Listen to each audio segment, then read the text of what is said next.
not politicians. It started as a Facebook group of concerned moms and has transformed into a grassroots campaign. Oh, snap. Here comes the modern-day redcoats. The presence in all 50 states, these mothers have taken the fight straight to the NRA. The founder of Moms Demand Action, Shannon Watts, who's been nicknamed the NRA's worst nightmare, writes about this. More like the Constitution's worst nightmare. Battle in her new book, Fight Like a Mother, how a grassroots movement took on the gun lobby and why women will change the world. These women will be the cause of the next civil war. I won't protect them, nor should anybody else. Maybe use them as human shields. Joins me now. Shannon, congratulations on the book.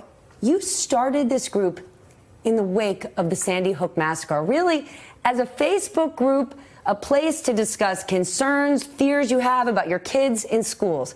How did you take that to where we are today? All you redcoats got funded by Bloomberg. That's how you got to where you are today. Don't lie about it. Well, if you know anything about type A women, you know that there was no choice. No. There was no going back, right? I just thought I was going to have an online conversation. I wanted to be part of something like Mothers Against Drunk Driving, but for gun safety. And so that's what this Facebook page turned into. Suddenly, these type A women were Googling. Type A woman? That doesn't even make sense. That study was based off of the tobacco companies and heart disease. I don't know what this lady is off. She's just off on her own little world. This is not based, type A women are not based on science.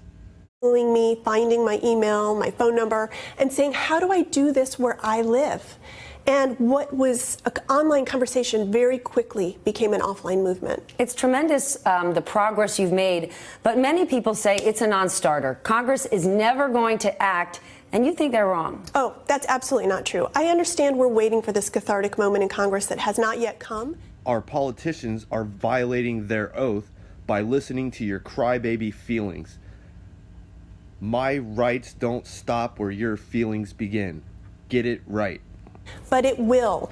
And when Sandy Hook happened, we didn't have the political power that we needed to fight back. We've spent 6 years building that. And in the midterm elections, we not only outspent the NRA. Yeah, because you are funded by a Nazi billionaire named Bloomberg. We outmaneuvered them, and they are weaker than they've ever been, and we are stronger than we've ever been. Explain that to me. The average person out there thinks about the NRA like this massively powerful voting bloc with an unlimited amount of resources to put towards protecting their initiatives. It's absolutely not true. The NRA's ROI on investments in campaigns has declined since 2010. They invested $30 million in Donald Trump's campaign. They haven't passed a single piece of their priority legislation. As I said, we outspent and outmaneuvered them in 2018. Do they need to pass anything new or just protect their turf? They want to do both. They really thought with a Republican president in Congress, they would be able to pass legislation that would line the pockets of gun manufacturers. But I can tell you that when we show up at state houses, it's dozens and hundreds of Moms Demand Action volunteers and one gun lobbyist, one NRA lobbyist. This is why it is so important for all of us gun owners to stand up together to combat all these redcoat Moms Demand Action. Gun safety, clearly, as you mentioned, was front and center in the midterms. We didn't see it in the last presidential election. We've already seen some Democratic candidates make this a central issue of their campaigns. Do you think that's going to be the case when we get to the big stage? It is a sea change in American politics. Guns were considered the third rail of American politics just a few years ago. Every single candidate supports gun safety, even Bill Weld, who's primaried the president, and we are actually seeing them compete to see who can be the best on this issue. This is why we can't trust our politicians. Moms Demand Action have stirred up the pot so much that these politicians are juggling our rights just to get reelected. We must put a stop to this. And that's because of the hard work our volunteers have done. I mentioned it earlier. Gun safety, more and more people are saying, is apolitical. This morning, the Washington Post is reporting that software company Salesforce has come out and said any of their gun-selling retailers, if they sell military-style rifles. Who is selling military-style rifles in stores?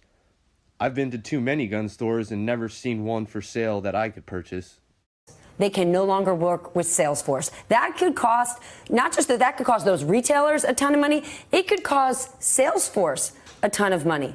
Do you think we're going to see more of corporate America take action like this? One of the levers of power we can pull as women is our spending power. We started back in 2013 putting pressure on companies like Starbucks. We dragged them kicking and screaming into this discussion.